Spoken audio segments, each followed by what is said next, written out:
নমস্কার দাদা এবং দিদিরা। আজকে আমি ভিডিও বানাবো আপনারা কীভাবে আপনাদের প্রভিডেন্ট ফান্ডে টাকা উইথড্র করবেন। পুরো ডিটেল দেখাবো। প্রভিডেন্ট ফান্ডের টাকা উইথড্র করতে হলে ইউএএন নাম্বার জানতে হবে। ইউএএন নাম্বার কীভাবে জানবেন, তারপর সেটা কীভাবে অ্যাক্টিভেট করাবেন, কোন ওয়েবসাইটে করাতে হয়, তারপর কীভাবে করবেন, একদম ইজি প্রসেস। আমি দেখাচ্ছি, আমার মোবাইলের স্ক্রিন শেয়ার করবো, আপনারা দেখবেন এবং বাড়িতে ট্রাই করে নেবেন। মোবাইলের স্ক্রিনে খুব একটা ভালো, আমি দেখেছি খুব একটা অত সুন্দর হয় না, কম্পিউটার স্ক্রিনে করলে ভালো হয়। আমি আমার স্ক্রিন এটা দিয়ে যেমন অনেক পারপাসে টাকা উইথড্র করতে পারবেন। 5 বছর থেকে বেশি জব হয়েছে, বিয়ের পর বিয়ের জন্য টাকা উইথড্র করতে পারবেন, শরীর খারাপ তখন উইথড্র করতে পারবেন, 5 বছরের কম জব হয়েছে তখন উইথড্র করতে পারবেন, 7 বছর থেকে বেশি জব হয়েছে তখন টাকা উইথড্র করতে পারবেন। বিভিন্ন কারণ, টার্ম কন্ডিশন আছে, দিয়ে আপনার টাকা উইথড্র করতে পারবেন। আমি আমার মোবাইলের স্ক্রিনটা শেয়ার করলাম, আপনারা দেখবেন। আপনারা পিএফের টাকা উইথড্র করতে হলে প্রথমে আপনারা গুগলে যাবেন।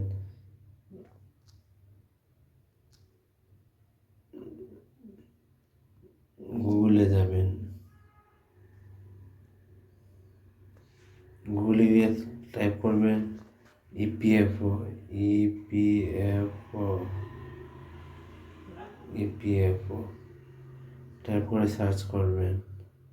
এই ওয়েবসাইটটা দেখতে পাচ্ছেন www.epfindia.in, employees provident fund organisation, এটার ওয়েবসাইট। আপনি ধরুন কোনো কোম্পানিতে জব করছে, সেই কোম্পানিটা ছেড়ে দিয়েছেন বা রিজাইন দিয়েছে, তখনও আপনার পিএফের টাকা উইথড্র করতে পারবেন। অনেক ক্ষেত্রে উইথড্র করা যায়, আপনার যখন প্রয়োজন তুলতে পারবেন। আপনারা দেখে নেবেন কিরকম অপশনটা। এখন এখন দেখতে পাচ্ছেন অপশন। এখন এইটা ওয়েবসাইটে ওপেন হলো। এখন এখানে লেখা আছে online claim member account transfer. উমাংয়ের নিচে লেখা একটা অপশন আছে, সেটাতে ক্লিক করলাম।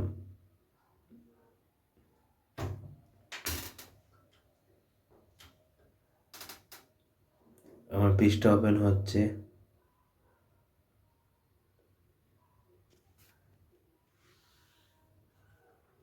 পেজটা ওপেন হয়েছে। আপনি যদি আপনার ইউএএন নাম্বার জানেন, তাহলে ইউএএন নাম্বার দিয়ে দেবেন, পাসওয়ার্ড দেবেন, ক্যাপচা দেবেন। যদি পাসওয়ার্ড ভুলে যান, তাহলে ফরগট পাসওয়ার্ডে ক্লিক করে আপনি পাসওয়ার্ডটা জানতে পারবেন। আর যদি আপনার ইউএএন নাম্বার জানতে, তখন কী করতে হবে সেটা দেখাচ্ছি। আপনি নিচে নামবেন। নিচে নামার পর এখানে অপশন লেখা আছে important link, no your UAN, দেখতে পাচ্ছেন আমার স্ক্রিনে। সেটাতে ক্লিক করলে সেটাতে আপনার যে মোবাইল নাম্বার দেওয়া আছে,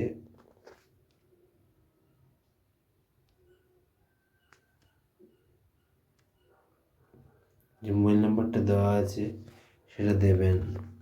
এই জায়গাটা আমি হাইড করছি, এই জায়গাটা হাইড করলাম।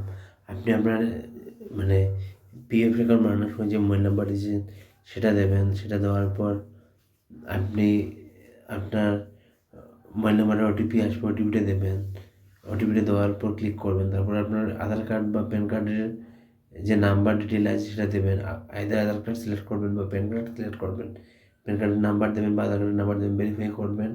তখন আপনাকে শো করবে আপনার ইউএএন নাম্বারটা কত, সেটা শো করবে। এটা আপনি কপি করে বা স্ক্রিনশট নিয়ে রাখবেন।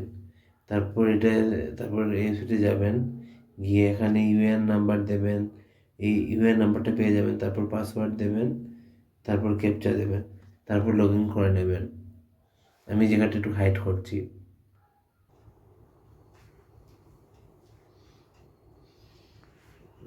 আপনারা যাবেন online climbs member account transfer, সেটাতে ক্লিক করবেন মাঙের নিচে। সেখানে যাওয়ার পর ইউএএন নাম্বার দেবেন, পাসওয়ার্ড দেবেন, ক্যাপচা দেবেন। তারপর পেজে ওটিপির পেজ আসবে, ওটিপি দেবেন। ওটিপি দেওয়ার পর রেজিস্টার করবেন। তারপর প্রথম কেওয়াইসি দিয়ে দেবেন, আপডেট ইউর কেওয়াইসি, সেটা দিয়ে দেবেন। আধার কার্ডের দিয়ে আপডেট করে নেবেন। তারপর আধার ডিটেল দেওয়ার পর ট্রান্সফারের অপশন পাবেন, ওটা ফিল আপ আপনি আপনার ইউএএন নাম্বার ডাউনলোড করতে পারবেন, ইউএএন আইডেন্টি কার্ড ডাউনলোড করতে পারবেন। তাছাড়া ওই পেজটা দেখলে সব পেয়ে যাবেন, একদম ইজি প্রসেস। যদি আমার ভিডিওটা ভালো লাগে লাইক এবং শেয়ার করবেন। আর আপনারা দেখে নেবেন যারা কোম্পানিতে জব করেন বা কোনো পিএসসিতে জব করেন, পিএফের টাকা উইথড্র করতে চান, তাহলে এরকম প্রসেস করে উইথড্র করতে পারবেন। ঠিক আছে, এই বলে আমার বক্তব্য শেষ করলাম। ধন্যবাদ।